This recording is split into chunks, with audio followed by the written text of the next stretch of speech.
Olá, meus amigos, estamos aqui mais um dia reunidos para o estudo do Evangelho e hoje nós vamos estudar, aqui como está mostrando para nós, mais um pedacinho do capítulo 18, né? Especificamente, já passamos pela parábola do festim de núpcias e hoje nós vamos para a porta estreita, que são trechinhos do Evangelho que querem dizer para a gente mais ou menos a mesma mensagem através de histórias, né, de parábolas diferentes. Então, indo lá para a parábola da porta estreita, né, vamos ler o trechinho número 3. Entrai pela porta estreita, porque a porta da perdição é larga, e o caminho que a ela conduz é espaçoso, e há muitos que por ela entram. Como a porta da vida é pequena, como o caminho que a ela conduz é estreito, e como há poucos que a encontram. Isso está em São Mateus, capítulo 7, versículos 13 e 14. E depois vem um outro trechinho, né? O trechinho número 4. Alguém lhe tendo feito a pergunta, Senhor, haverá os que se salvam? Ele respondeu, fazei esforços para entrar pela porta estreita, porque eu vos asseguro que vários procurarão por ela entrar e não poderão. E quando o pai de família tiver entrado e fechado a porta, e que vós, estando do lado de fora, começardes a bater, dizendo, Senhor, abrimos, ele vos responderá, eu não sei de onde sois. E então recomeçareis a dizer, comemos e bebemos em vossa presença, e vós ensinastes em nossas praças públicas. E ele vos responderá, eu não sei de onde sois, retirai-vos de mim, todos vós que cometeis a iniquidade, que são as injustiças, né?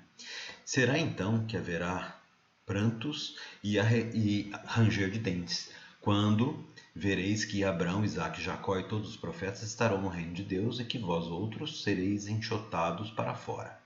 Virão do oriente e do ocidente, do setentrião e do meio-dia, os que terão lugar no festim do reino de Deus. Então, aqueles que são os últimos serão os primeiros, e aqueles que são os primeiros serão os últimos, né? A gente sempre ouviu isso, né, na nossa educação aí cristã, os nossos pais, nossos avós falando isso, muitas vezes sem muito sentido, né?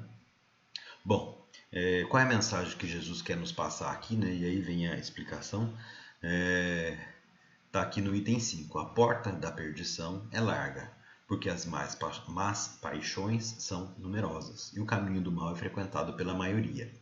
A da salvação é estreita, porque o homem que quer transpô-la deve fazer grandes esforços sobre si mesmo para vencer as suas más tendências, e poucos a isso se resignam. É o complemento da máxima. Há muitos chamados e poucos escolhidos. Bom, então aqui a gente tem que parar um pouquinho para refletir, né, a mensagem que Jesus está querendo nos passar nesse trecho do Evangelho, né, é que nós aqui, enquanto encarnados na Terra, que é um planeta de expiações, portanto um planeta em que ainda o mal predomina, né,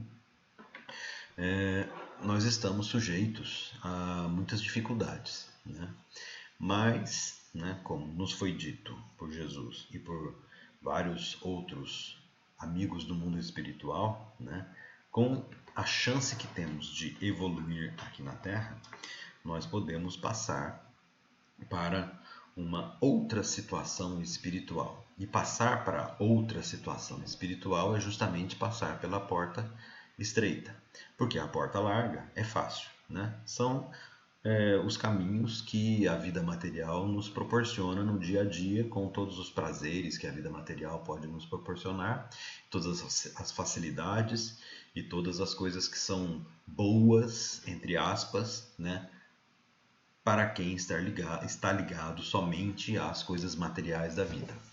Ligar-se às coisas mais espirituais, fazer o bem, fazer a caridade, pensar mais no próximo do que em si mesmo, né? Esse tipo de coisa é começar a pensar, a passar pela porta estreita.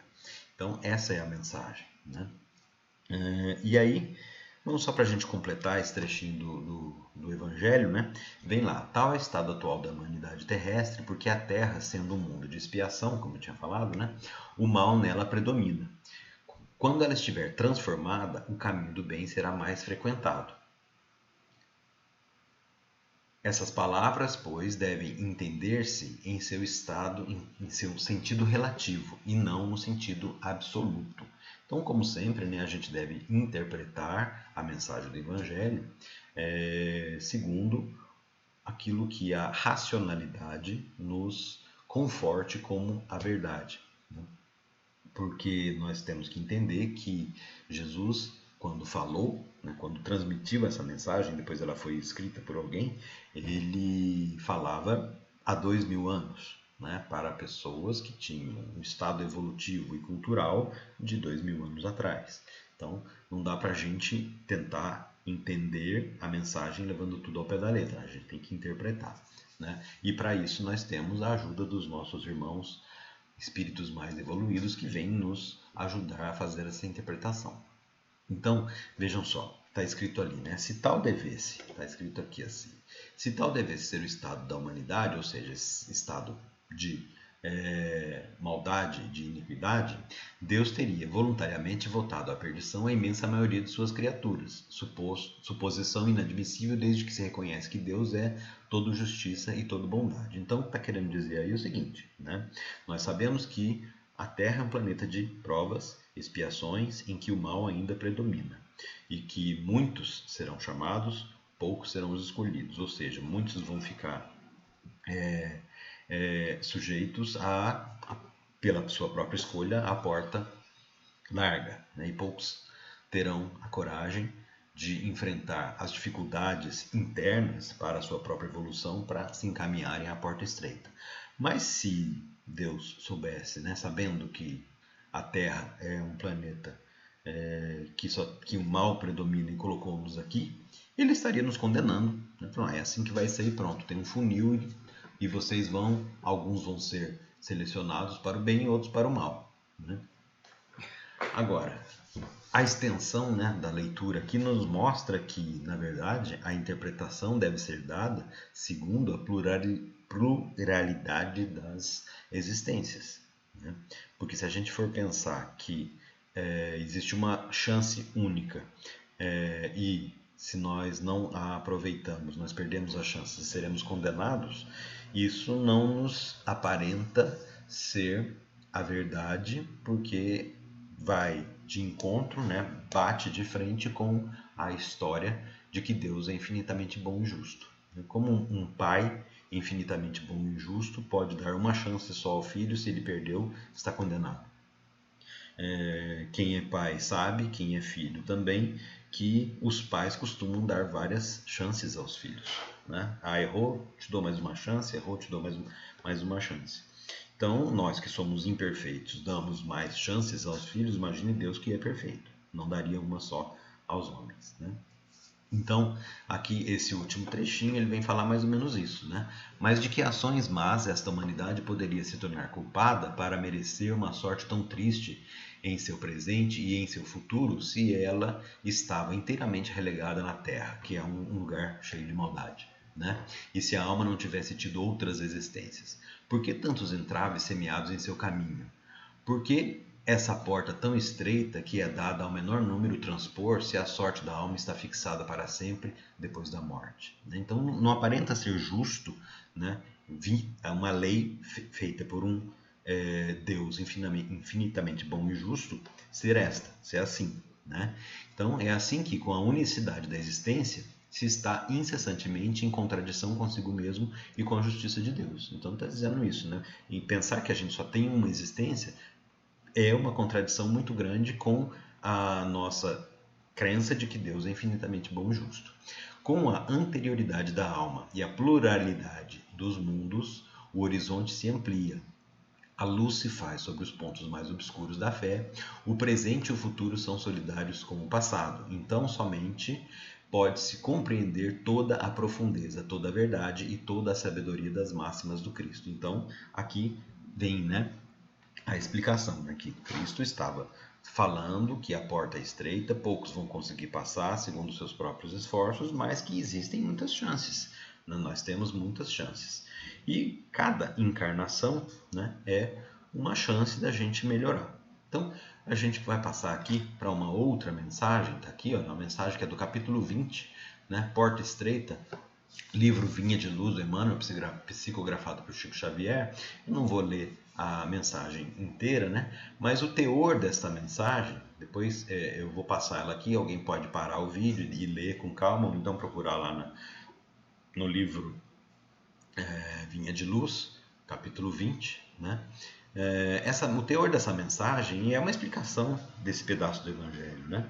E ele diz o seguinte, né? Que a gente pede incessantemente, depois, quando a gente reencarna, estando lá na erraticidade, a gente pede incessantemente uma chance de voltar ao mundo dos encarnados para progredir.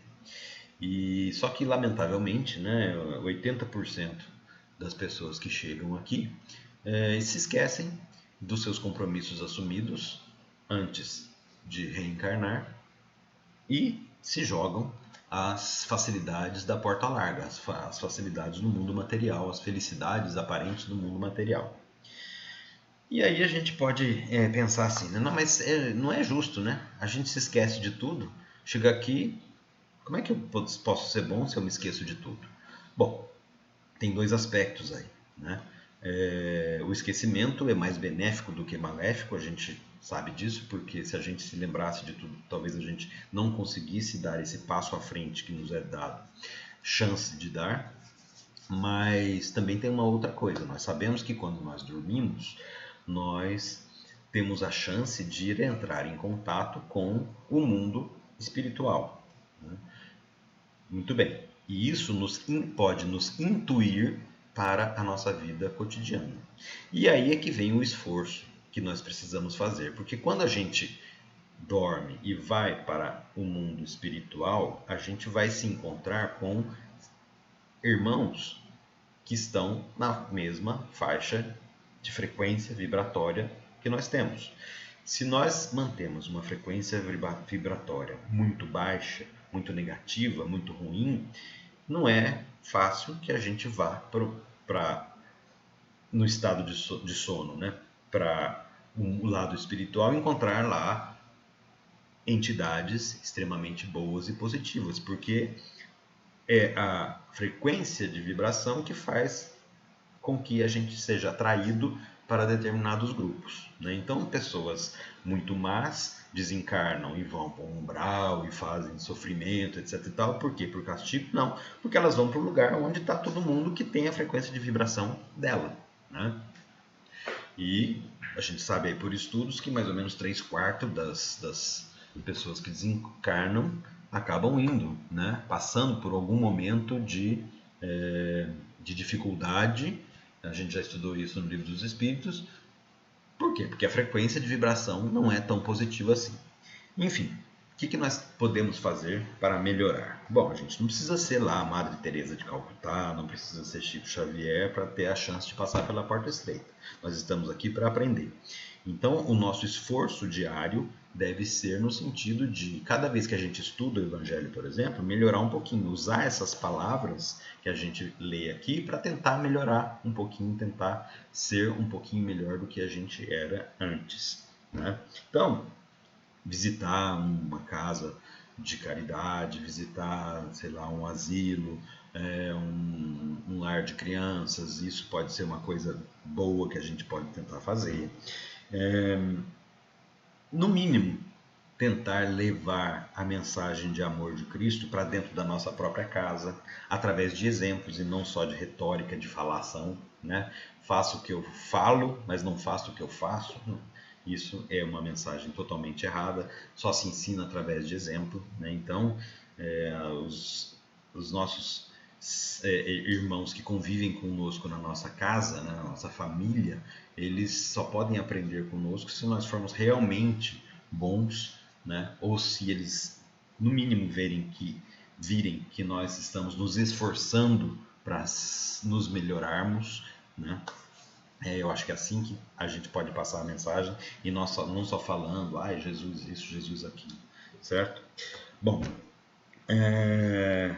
e a gente pode, né, toda noite, antes de dormir, orar e pedir ao nosso guia espiritual que nos rememore dos nossos compromissos assumidos antes da encarnação, para que a gente possa acordar no outro dia com a intuição do que nós temos que fazer, né? Eu acho que isso é uma coisa que a gente pode fazer todo dia, vale muito a pena, né? E o esforço diário, né, para colocar essa teoria que a gente vê aqui na prática, né? Porque sem esforço não é fácil, né? Simplesmente estudei o Evangelho, amanhã já sou outra pessoa. Não.